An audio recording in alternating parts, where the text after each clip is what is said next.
Wiseau, a big shark, period! Ah! Ah!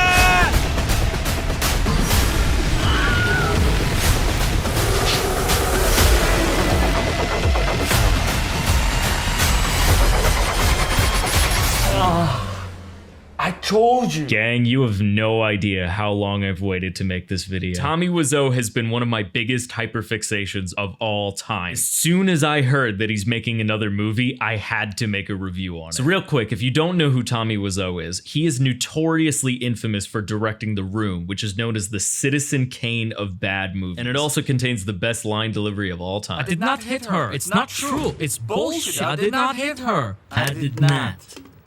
Oh, hi, Mark. And his newest masterpiece is called Big Shark. It's essentially his really weird-ass take on Jaws. And it turns out he had been cooking the script up for years before it was released. Because I met him back in 2019 for the first time, and I was ballsy enough to give him my business card, and it went a little something like this. Tommy, it was great to meet you. Just so you know, I am an editor, so if you need any help with future projects, please let me know. Okay, you do CGI? Yeah, I can, if you need I it. need CGI of shark. Okay. You're hired. And yeah, that's how I became Tommy Wiseau's VFX artist. No, I'm just kidding. Could you imagine?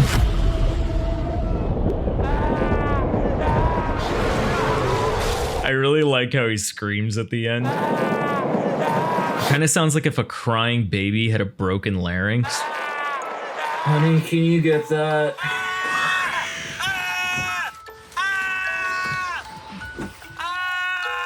Anyway, how is your sex life? All right, enough yapping. Grab your popcorn, gang, because it's time to watch Big Shark. Film commentary with Film Climax. Subscribe! So the film wastes no time getting started with the action because it immediately opens up with a house fire.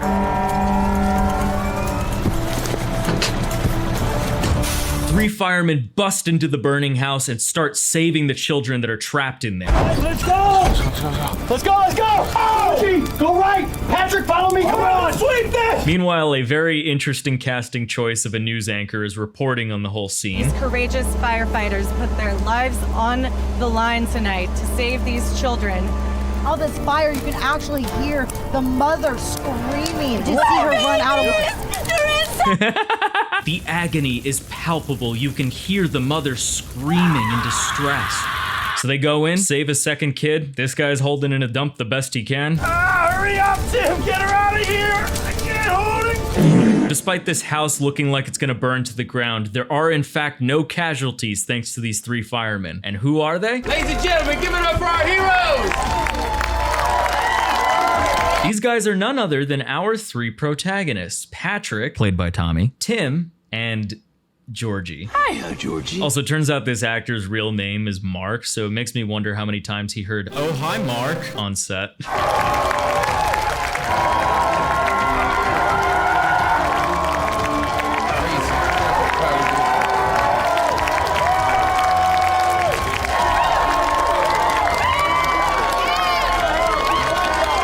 So I get why these guys are being celebrated right now, but why does it always feel like in movies like this, there's an applause sequence that goes on a little bit too long?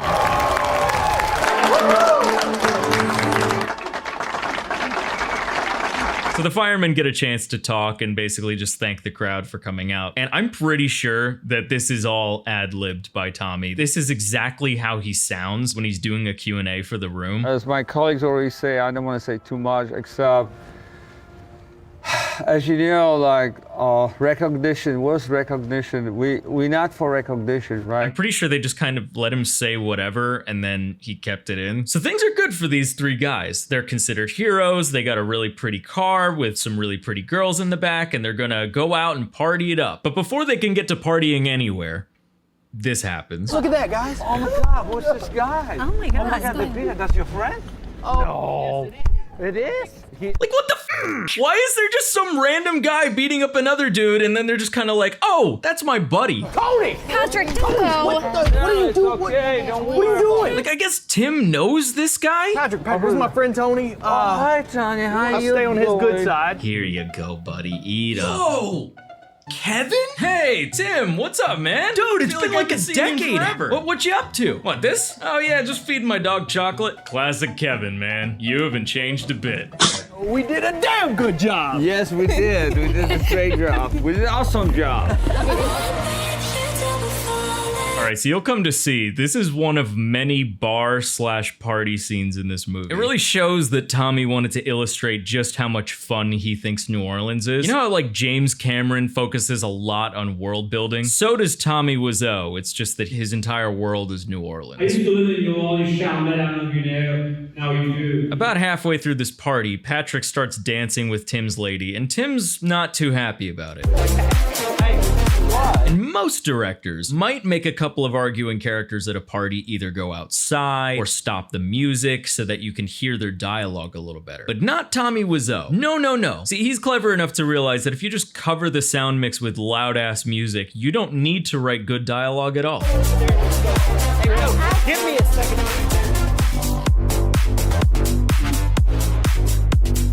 Also, I don't care what anybody says. This party track slaps. So they arrive at a new fire disaster, and it is painfully obvious that they're using forced perspective here. Oh my God, look at this one. Look at it! It's a big one. Hey, are you okay? That is a tiny ass fire, and they just have to look up and pretend. Also, what firefighters just stand there and gawk at a fire? Oh my gosh!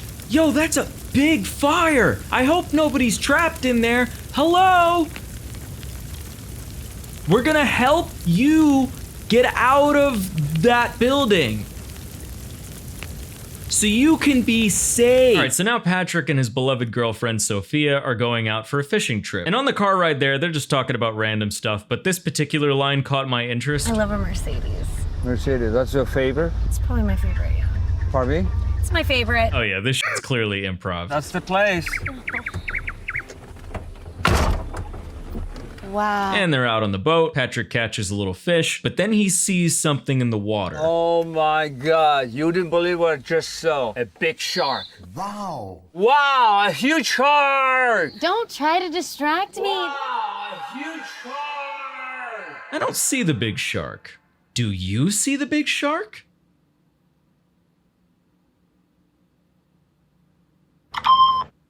Not on this channel. Get out. I saw a big shark, period! Okay. Ah! Ah! All right, they're done now. They're heading back, and Patrick turns on the charm. Sophia, Sophia, Sophia, I love you. Woohoo! Do you study opera? No, but my voice will go afterwards. So at this point in the film, I genuinely thought Patrick was kidding about seeing the big shark. Like, I thought he was just trying to tease Sophia a little bit. But no, he like returns and is adamant to both her and his friends that he did in fact see something in the water. It was there. I saved your life. Let's face it. Honey, there wasn't even a ripple in the water. I saw what I saw, okay? I saw what I saw. Okay, whoa. Let's talk about it. Let me hear more. A huge shark. This is what my impression of making a movie with Tommy Wiseau is probably like. Tommy, I can't tell you how excited I am to be on set with you. Oh yeah, we make movie, right. Oh, so I didn't get a copy of the script. Oh, you have script? No, do you have the script? Oh, right. Yeah, I write Big Shark script, as you know. I make movie long time. Can I see it? The script? So I can know what to say. Sophia! So now Tim's at a different bar with his friend that beat the crap out of that one guy in the street. Apparently he's a boxer, so I guess Tommy just assumes that whether they're in the ring or not, boxers are just always fighting people. Next thing you know, the water was rising. Shark comes and just murders my opponent. I mean, there was blood everywhere. Wow, a huge shark! How the f is this the first time we're seeing the shark? It's for like a split second and it's in this dude's memory. Sure you're okay? Yeah, I'm fine, man. All right, so Patrick is back with his boys and he's bringing up the shark again. I saw a big shark. As if it's the first time that any of them are hearing this. Huge shark. A what? Shark. And for some reason, Tim does not connect the dots between this and the conversation he had with the boxer. There's never been a 35-foot shark. The Mississippi River does not have sharks. at this water. Where did it come from? Oh my God. Wow, look at that water, guys. It's so realistic. It's almost real. What a story, huh? So if you can believe it, we're already halfway through this movie, and this is the first time that they encounter the shark for real. Let's watch. Whoa, whoa, whoa. What is this water doing? Oh my God, look at this. Big shark.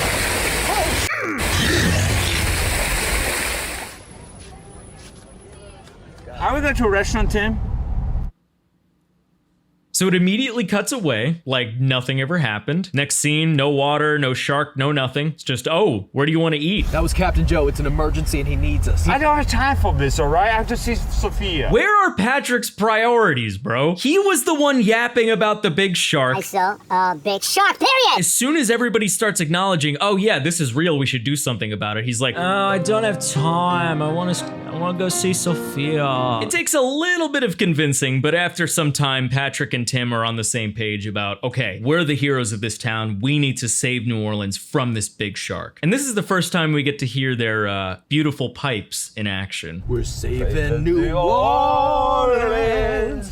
We're saving Chalmette. We're saving the West Banks too. Now it's nighttime, and I guess they're looking for the shark and hiding. And then in my notes, I just have written, wow. Wow. Wow. Wow. So I guess that's what that meant.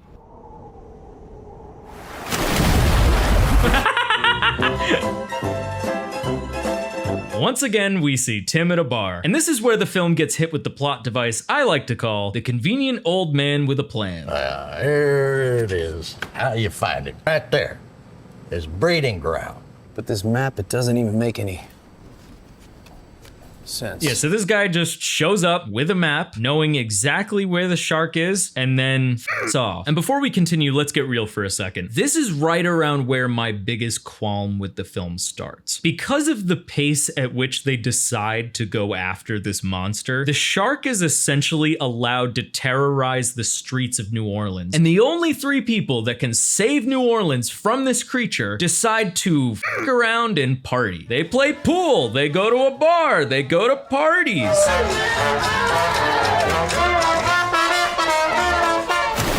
Tommy, I love you, man, but you're killing the whole momentum of the movie every time you do that. Dude, the city of New Orleans is in danger. Okay, we gotta save New Orleans. Let's kill the big shark. Big shark eating lots of people, right? We have to come up with a plan to kill this shark. We're gonna kill the big shark. Let's do this, man. So after quite a bit of back and forth, we finally get to learn what their plan is to destroy this shark once and for all. Okay, so get this. They're going to use a couple pigs, load one with a tracker, and then load the other with explosives so that they can blow it up. Let's review it. Dynamite, pigs, tracker, boom! Everybody got that? So at this point you might be thinking, Max, isn't this a Three Musketeers story? Where's our third musketeer? The answer to that, my dear film gang, he is out partying in the streets of New Orleans, telling people about how he's going to save them from this big shark, instead of just doing it. Patrick, Tim, and I are gonna save everyone! That's not an extra, that's just a civilian. Georgie, are you okay?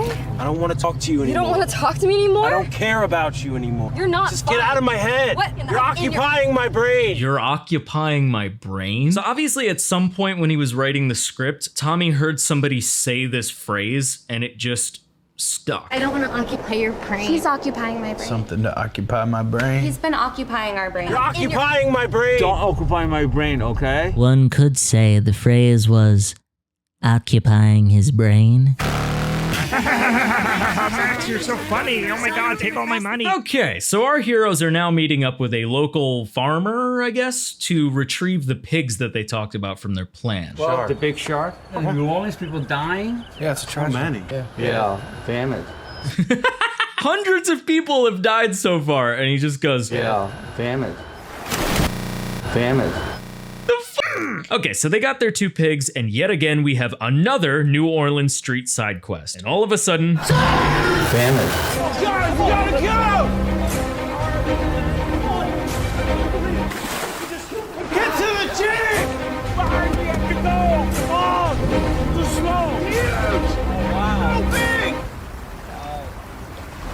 do you think we're everywhere? It's just rising. Okay, here we go. They're getting ready to dive and infiltrate the shark's main territory. 1, 2, 3. Teamwork! All right, guys, get in there. Be safe, okay?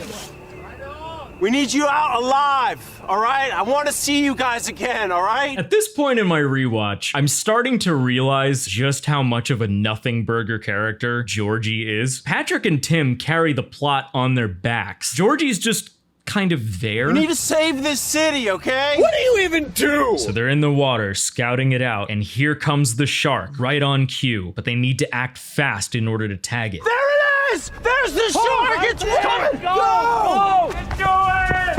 Yes! Yes! Yes! Come on! And they're successful. Yes! Yes! Yes! So yeah, some plot development finally happens in this movie. But sadly, not without a heavy price. You did it! We're gonna get this shark! Woo-hoo-hoo! Okay, so for some reason, like, I saw this in theaters. I don't know why the hell I don't remember him dying with the Wilhelm scream added. Might have been just because everyone in the theater was not quiet during this part. Flawless, genius, 11 out of 10, no notes. And naturally, after seeing their friend ruthlessly pass away right in front of their eyes, our heroes are devastated.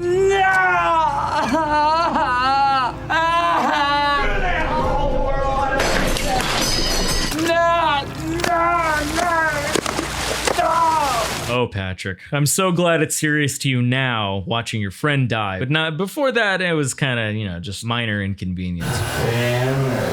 So Patrick and Tim are having their dark night of the soul and have to find a way to pick themselves back up after Georgie's death. So what do? They bust out in song. Cowboys don't cry, heroes don't die, they just sparkle in the sky, so I won't cry. Cowboys don't cry. And gang, there was a part of the Q&A after the movie had finished where everyone sung this song in unison with Tommy, and I cannot tell you how magical it was. 1 and 2 and 3. Cowboys don't cry. Heroes don't die. Sparkles in the sky. So I won't cry.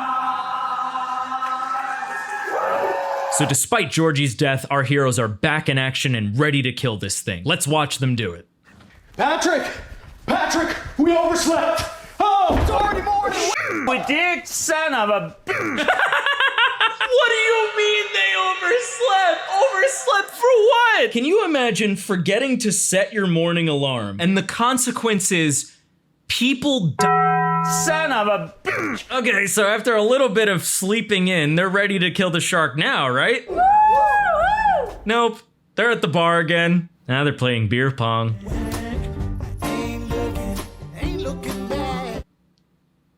This is a real movie. Oh, Georgie. You was too young to die, Tim. I get that you miss your friend that did absolutely nothing to further the plot, but did you really have time to build him a whole ass shrine before killing the thing that took his life? Okay, they're ready to set up this bomb and they are determined not to fail. They line it up with the shark's location and... Click it! Click it! They fail. And my theory is that the bomb didn't go off because Tim made a mistake with wires. You know what? You'll probably make a mistake with wires. Tim moseys up to where the bomb is located, fixes the wires, lines up the shot again, and...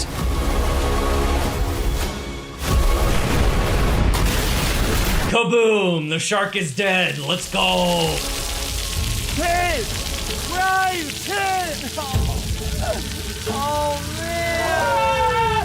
And we get a nice little last minute fake out death from Tim, but it turns out he's alive. We get a nice little reprise of Cowboys Don't Cry. Cowboys don't cry. Heroes don't die. And that's Big Shark. Georgie, we love you, buddy. Whew. Yeah. We love everybody. And just when you thought this movie couldn't get any better, I learned this at the screening I went to. Tommy, hi. During the meet and greet, you did mention to me that you were in the process of making a Big Shark 2. Yeah.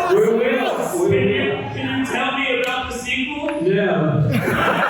You bet your tail fin I'm gonna be making a video about that one too. Okay, but seriously, gang, I cannot stress this enough. Go see Big Shark in theaters if you can. He's still touring with it despite the DVD being out. I cannot stress how much fun it is. It is a night you will never forget.